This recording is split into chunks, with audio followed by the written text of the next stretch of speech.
vehicles, let's say for purposes of Mary Kay, oh God, or Herbalife, we have to get around to different places. Maybe we want to do some events, be a vendor, have to go to the warehouse. So a vehicle is useful. Let's see. Then transportation. Because let's just say maybe not in an area where there's like bus transportation. There's Uber. So we can Uber. But we have to have access to our funds to Uber.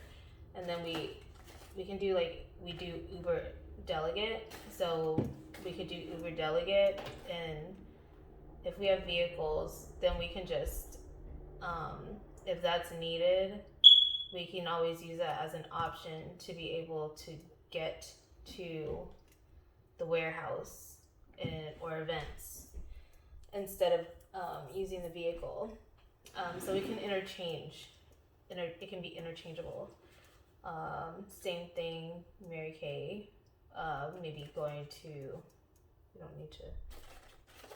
don't need to pick up at the mail. We have mail on site. But if that was something, okay. So vehicle transportation. There's no bus line around where we can get to places that we need to get to. Let's see here. So that's the only thing. We can have products shipped to location, but also time. If we want to get inventory and we're crunched on time, the warehouse is nearby, we need to get there. Okay. And then so let's see here.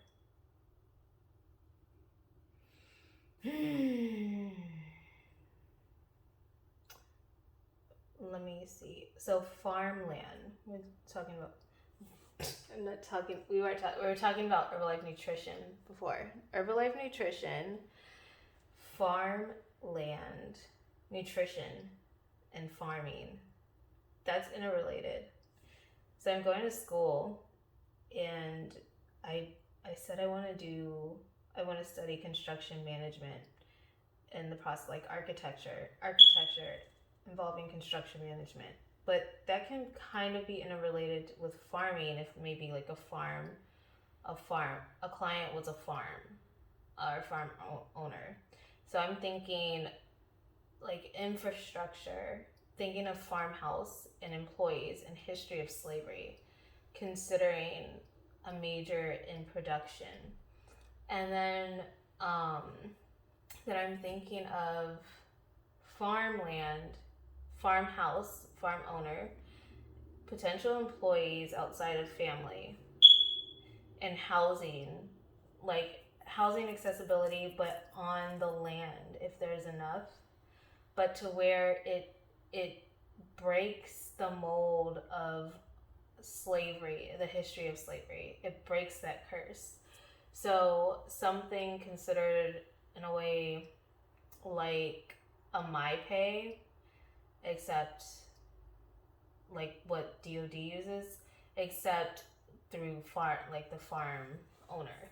So they do something where they provide housing, but they don't provide it in a way where, okay, here's housing, and they don't receive any kind of payment, because then that'll feel like slavery still, because there's no they don't have any kind of independence, like independent decision making over their finances. They still are holding the finances, and then they don't get to decide, or they don't get the privilege of being able to make payments on their housing. So maybe they can do that, give them like a housing payment that they're authorized. You know how like the government does like HUD. So maybe, I don't know, maybe some farmers could even qualify for HUD to do something like that. So maybe the process there, I'm not sure. I didn't look at any finance information. So just thinking about that and like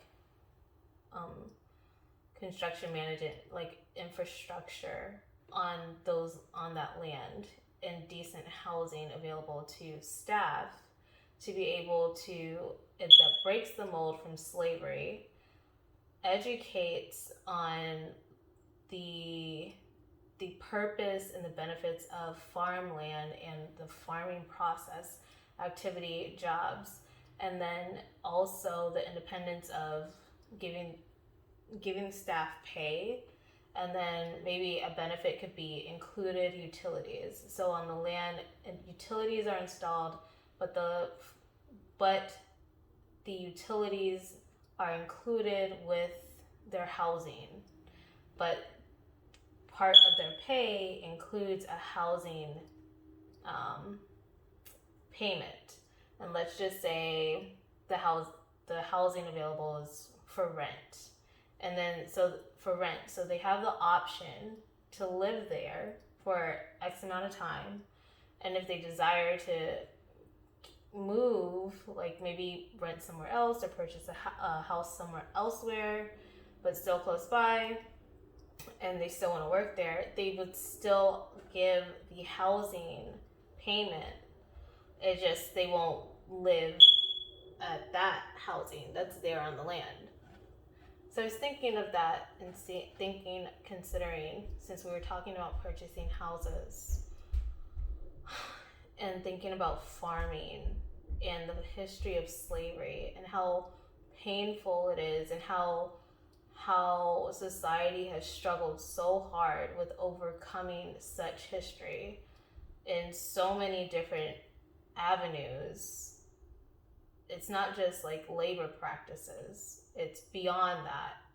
So it's like an entire breakdown of the system and reevaluating and restructuring. So it's like that Lego,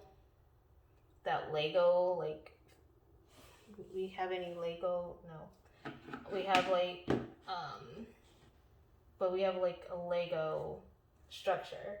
And then if it's not glued together, it can easily like break it apart. And then we have all these pieces and we got to put it back together again. But do we want it to look the same as what it was when we had it before we broke it apart? Or do we want it to look different? Because that's the luxury of having Legos, because even though it comes with like, depending on the Lego, it'll come with like a model of what it should look like. But then it also allows the creativity. So it has that blueprint there, but it allows the creativity, if one desired, to kind of put the pieces together to make it something different from the picture on the box. But that's actually, that's also a luxury, because you don't have to think about that and do all that work. The work is already done and it's there. But what if that just doesn't work out? Like, that doesn't fit well with the environment or what have you. So if someone takes those Lego pieces and puts something else together, maybe it doesn't look like that, or maybe it's something completely different. Those Lego pieces allow for that to happen, and that can also be broken apart and then put back together to look like the picture. So again, as long as all the pieces are there. So I was just thinking about that in re-entering school in a new semester, purchasing a car, finding housing, and thinking about future goals and